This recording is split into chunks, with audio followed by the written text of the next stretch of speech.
Beberapa hari terakhir, seluruh dunia dikejutkan oleh pesan yang mengejutkan dari Washington. Pemerintah Amerika Serikat menyatakan telah melakukan operasi militer besar di Venezuela, sebuah negara berdaulat di Amerika Selatan, dan menangkap presiden negara itu beserta istrinya. Pernyataan itu memicu reaksi yang sangat kuat dari berbagai penjuru dunia. Ada yang menyebut sebagai penegakan hukum, ada yang menilai sebagai pelanggaran hukum internasional. Lalu sebenarnya apa yang terjadi? Siapa yang terlibat dan apa dampaknya bagi negara Venezuela serta tatanan internasional? Oke, nggak lama-lama, mari kita kupas tuntas fakta di balik kasus menghebohkan ini.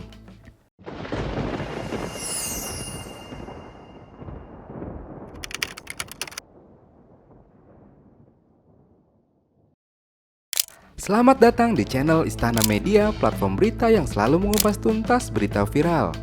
Kasus ini bermula pada 3 Januari 2026 ketika pemerintah Amerika Serikat mengumumkan bahwa mereka telah melancarkan operasi militer besar di Venezuela, termasuk serangan udara dan aksi darat untuk menangkap Presiden Nicolas Maduro dan istrinya Cilia Flores. Pernyataan ini datang dari Presiden Donald Trump sendiri yang menyatakan bahwa pasukannya berhasil menangkap Maduro dan membawanya keluar wilayah Venezuela sebagai bagian dari operasi yang lebih besar. Berita ini segera memicu gelombang reaksi internasional dan domestik, dengan pemerintah Venezuela mengecam tindakan AS dan merespon melalui berbagai langkah politik dan hukum. Untuk mengetahui bagaimana kejadiannya, mari kita breakdown sekarang. Menurut laporan resmi AS dan media internasional, pada dini hari 3 Januari 2026, Amerika Serikat melakukan operasi militer berskala luas di Venezuela. Operasi ini melibatkan serangan udara, pemadaman beberapa sistem pertahanan udara, serta misi pengambilan presiden dari ibu kota Caracas. Operasi tersebut dikenal sebagai Operation Absolute Resolve.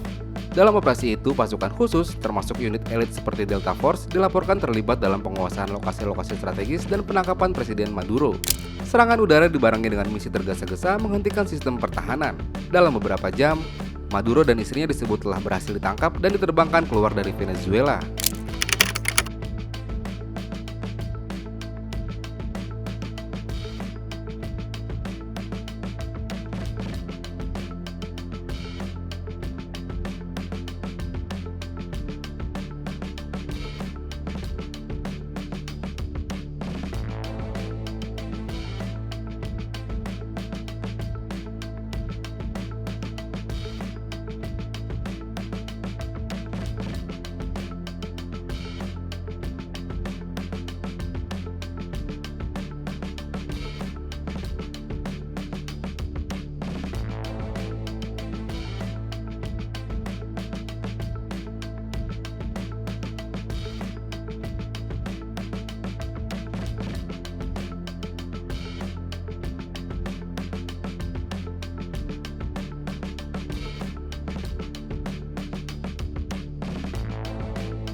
Pihak AS menyatakan bahwa penangkapan dilakukan berdasarkan klaim keterlibatan Maduro dalam jaringan kriminal lintas negara, termasuk tuduhan yang berkaitan dengan perdagangan obat terlarang dan organisir.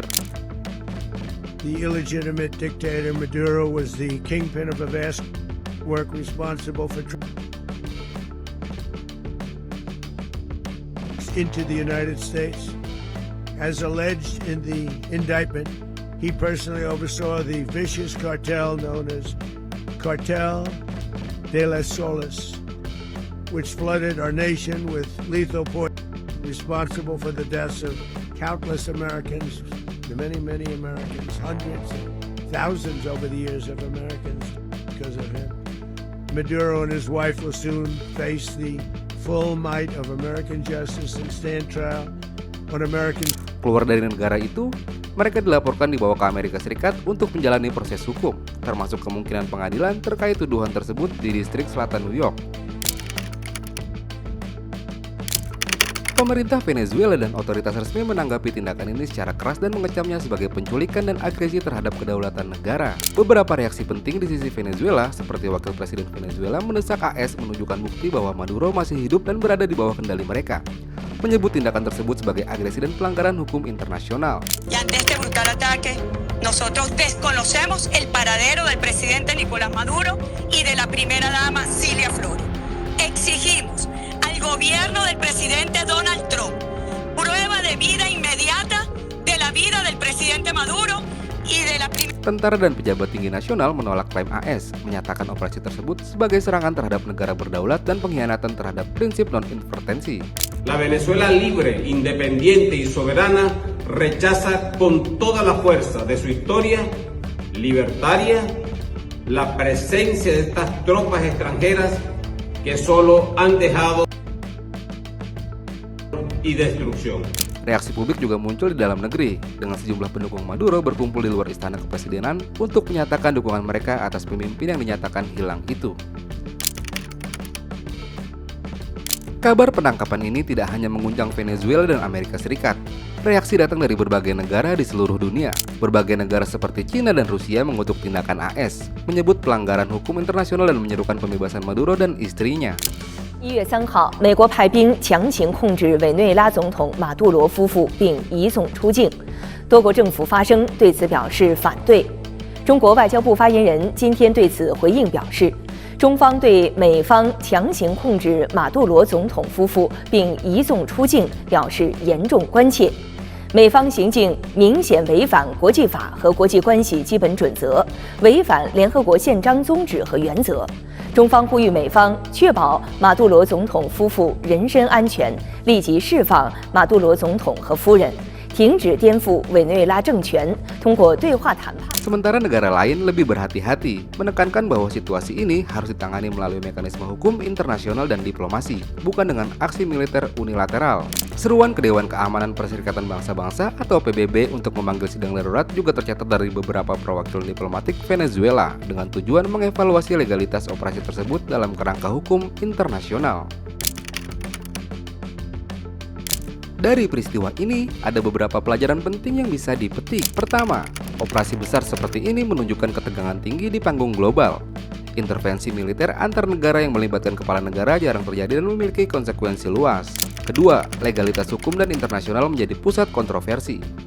Penggunaan kekuatan militer terhadap pemimpin negara lain memunculkan pertanyaan serius tentang norma kedaulatan dan piagam PBB. Ketiga, tuduhan kriminal atau tidak otomatis menjadikan intervensi menuju legitimasi hukum internasional. Hukum pidana domestik berbeda dengan tindakan negara terhadap negara lain. Keempat, sistem suksesi politik bisa berubah drastis saat krisis. Penunjukan presiden interim oleh Mahkamah Agung di Venezuela menunjukkan cara internal sebuah negara merespons situasi darurat. Dan yang terakhir, respon global mencerminkan perbedaan pandangan geopolitik. Setiap negara memiliki posisi berbeda tentang apa yang seharusnya menjadi mekanisme sah dalam menyelesaikan konflik negara-negara berdaulat. Peristiwa ini yang diumumkan terjadi pada 3 Januari 2026 bukan sekedar berita satu negara, melainkan sebuah titik kritis dalam dinamika geopolitik dunia. Apa yang awalnya dikaitkan sebagai operasi penegakan hukum oleh Amerika Serikat langsung berujung pada kritik keras, kecaman internasional dan tantangan politik domestik yang serius di Venezuela. Lantas bagaimana menurutmu? Aspek mana yang paling penting dalam kejadian ini? Aspek hukum internasional, aspek kedaulatan negara, atau aspek keamanan global? Coba tulis di kolom komentar ya. Jangan lupa subscribe, like, dan share video ini. Pastikan juga untuk nyalakan notifikasinya agar kamu gak ketinggalan konten breakdown selanjutnya.